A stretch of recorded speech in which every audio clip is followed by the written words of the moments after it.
et bienvenue sur la chaîne des Disciples d'Avan, une chaîne entièrement dédiée à Dino Daiboken. Aujourd'hui, nous nous retrouvons pour notre analyse du 6e épisode de Dragon Quest, la quête de Dai, intitulé Crocodile, le roi des carnassiers, qui a été diffusé le 7 novembre 2020 et reprend les événements couverts durant le chapitre 15 jusqu'au chapitre 19 inclus.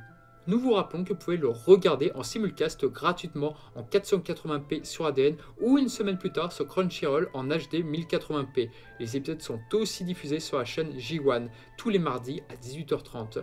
Nous comptons sur vous pour passer par ces offres légales pour profiter pleinement de la série. Cet épisode adapte 4 chapitres et demi du manga, un record depuis le début de cette nouvelle édition. Ainsi, la narration est très soutenue, trop soutenue même. Il s'agit donc du premier épisode qui nous a vraiment déçus, et on regrettera ainsi bien des passages non adaptés du manga, comme nous allons pouvoir vous l'expliquer dans cette review. Allez, c'est parti! L'équipe responsable de cet épisode regroupe plusieurs noms, dont Atsuko Kawamura qui avait supervisé l'animation de l'épisode 1, ainsi que Yoshihiro Ueda qui avait quant à lui réalisé l'épisode 2. Ueda n'a pas eu de formation d'animateur, il est réputé pour laisser aux animateurs le champ assez libre pour les chorégraphies des combats.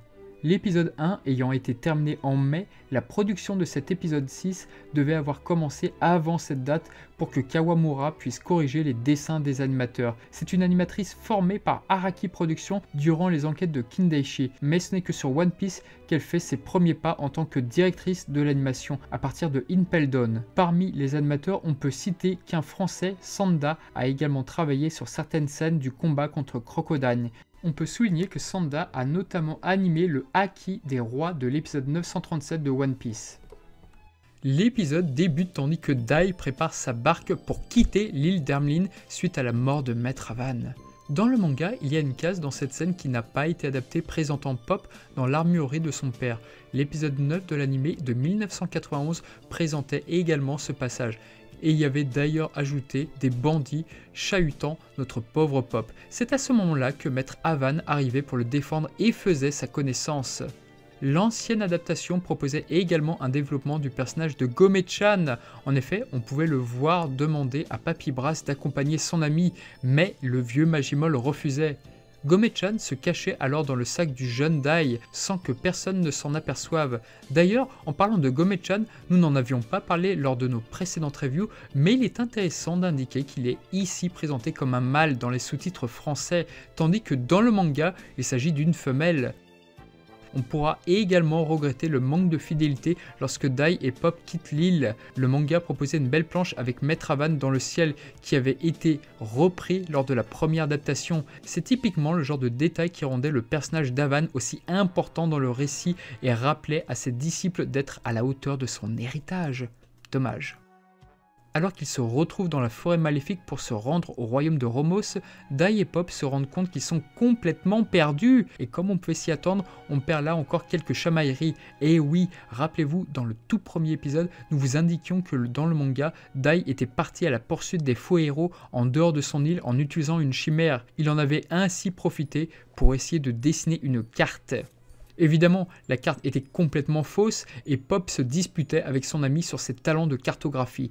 Or, comme Dai est resté sur son île dans cette nouvelle adaptation, il n'a pas pu dessiner cette carte qui disparaît donc, nous privant ainsi des gags allant avec. Tant pis. Les jeunes disciples d'Avan sauvent alors Mina, une petite fille attaquée par des monstres, et se font aider par Mam, un nouveau personnage doublé par Mikako Komatsu. Celle-ci est connue pour avoir interprété les rôles de Yori de Gundam Builder Fight, Riz dans Trial of Mana ou Rose dans Tales of Zestiria.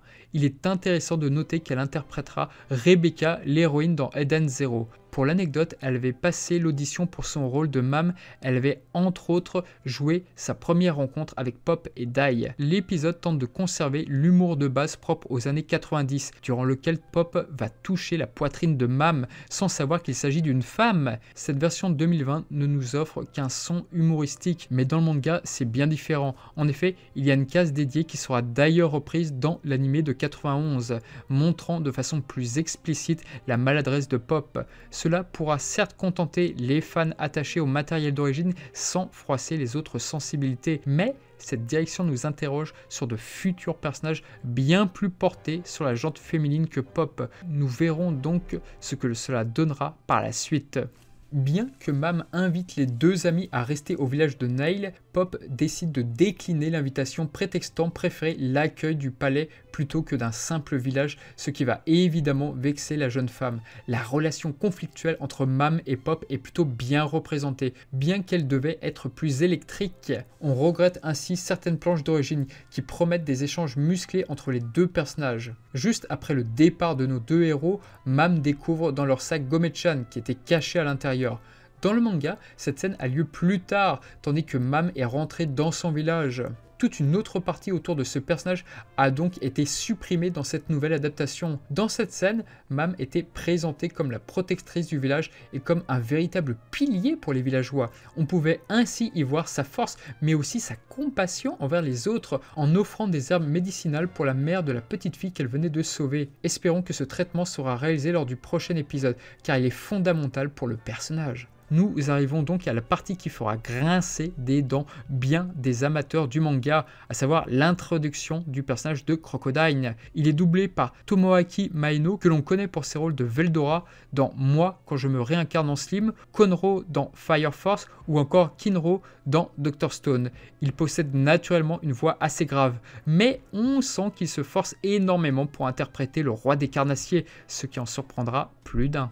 On pourra regretter la mise en scène expéditive qui ne permet pas d'apprécier le personnage à sa juste valeur. En comparaison, cette scène était bien plus travaillée dans l'ancien animé, en prenant le temps de montrer la grotte de Crocodile, jouant avec les ombres et sur certaines parties de son corps, pour enfin le révéler complètement. L'ambiance de son introduction n'a donc pas été correctement exécutée de notre point de vue. On regrettera également la musique sélectionnée lors de cette scène disposant d'une composition à base d'accordéon en somme toute assez brouillonne. Les problèmes de direction continuent de s'accumuler dans cet épisode en retrouvant Dai et Pop une nouvelle fois perdus dans la forêt. Dans le manga, ils se retrouvent nez à nez avec un fée-lion qui leur inflige un Begirama sans crier gare. Ce sort va ainsi mettre le feu à la forêt et c'est cela qui va inciter Mam à revenir sur ses pas.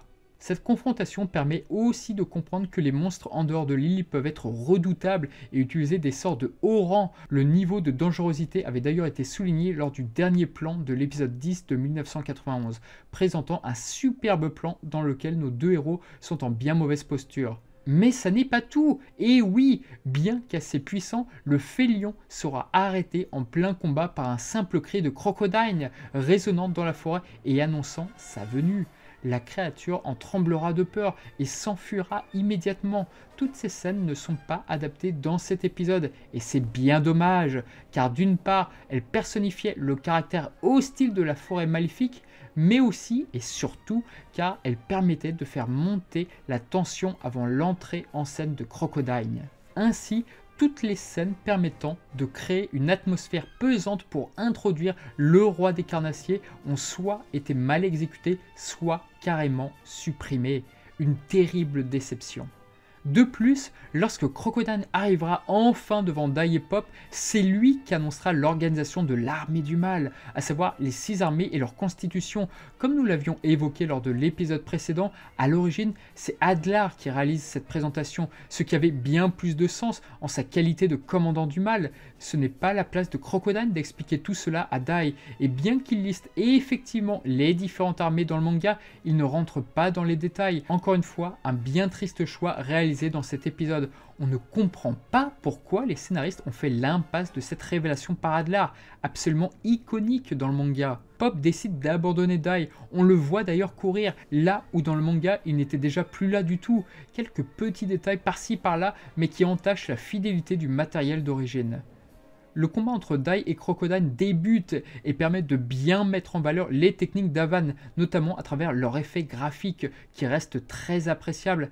Ainsi, Slash-Terre reste inefficace contre Crocodile. Le roi des carnassiers utilise pour contre-attaquer une arme légendaire, la hache du vide, permettant d'invoquer la magie du vent Bagi. Comme dans d'autres RPG, il s'agit d'une particularité de l'univers de Dragon Quest dans lequel les armes légendaires peuvent aussi être utilisées en tant qu'objet durant un combat afin d'activer une magie. Cette particularité est présente dès le tout premier opus de Dragon Quest, notamment avec l'épée de flamme. La hache du vide est toutefois une exclusivité à Dai no Daiboken. L'effet de la magie Bagi créé par la hache est certes bien représenté graphiquement, mais il paraît moins effrayant que dans l'anime de 91. Dai y semblait en effet beaucoup plus handicapé.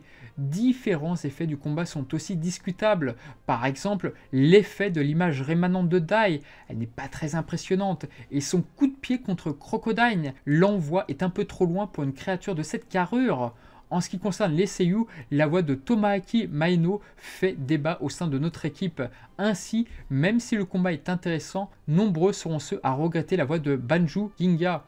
Pendant ce temps, Pop sera attaqué par le Félion, qui aurait dû apparaître bien avant. Comme vous pouvez le constater, cela me permet donc certes de raccrocher avec le manga, mais il est encore plus incompréhensible de le voir à ce moment-là, alors qu'il aurait pu être introduit correctement. Mam, alerté par les cris de Crocodile, sauvera Pop en utilisant son pistolet magique.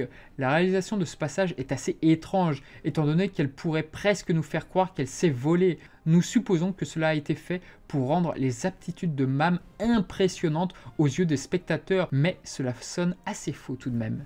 Interpellée par l'arme de Mam, Pop s'apercevra qu'elle dispose elle aussi d'un insigne de disciple d'Avan.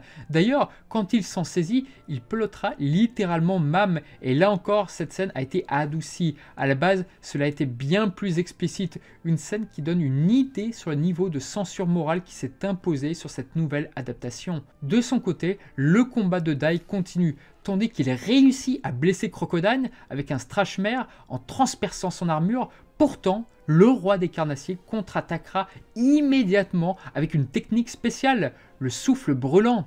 L'épisode se termine alors que Pop et Mam arrivent. Paralysé par terre, Dai ne peut rien faire et Mam lui tire dessus avec une magie d'une teinte bleutée, proposant ainsi un cliffhanger assez médiocre. Car, avouons-le, avec peu de suspense quant au type de magie utilisée sur Dai. Vous l'aurez compris, nous avons été déçus par cet épisode, et c'est sans nul doute le moins bon à ce jour sur cette nouvelle adaptation de la quête de Dai. L'introduction du personnage de Crocodile aurait mérité de prendre plus de temps, et il aurait également fallu garder le Félion comme faire valoir pour le commandant de la meute des carnassiers. Bien que cela soit évidemment totalement subjectif, l'épisode se démarque une nouvelle fois par ses musiques peu inspirantes. Quant à la censure, à l'avenir, les personnages masculins devront calmer leurs ardeurs vis-à-vis de la gente féminine. On pourra toutefois apprécier quelques échanges d'armes entre Crocodile et Dai qui restent techniquement propres et sans critique particulière à émettre. Espérons que les prochains épisodes sauront remonter le niveau et qu'ils ne seront pas aussi inégaux par la suite. Cette 6e review est désormais terminée, nous espérons que vous l'avez appréciée. N'hésitez pas à nous faire part de vos commentaires et à vous abonner à la chaîne pour ne rater aucune de nos vidéos. Vous pouvez également nous suivre sur nos réseaux sociaux respectifs et qui sont en lien dans la description. Prenez soin de vous, chers disciples d'Avan, et à la semaine prochaine.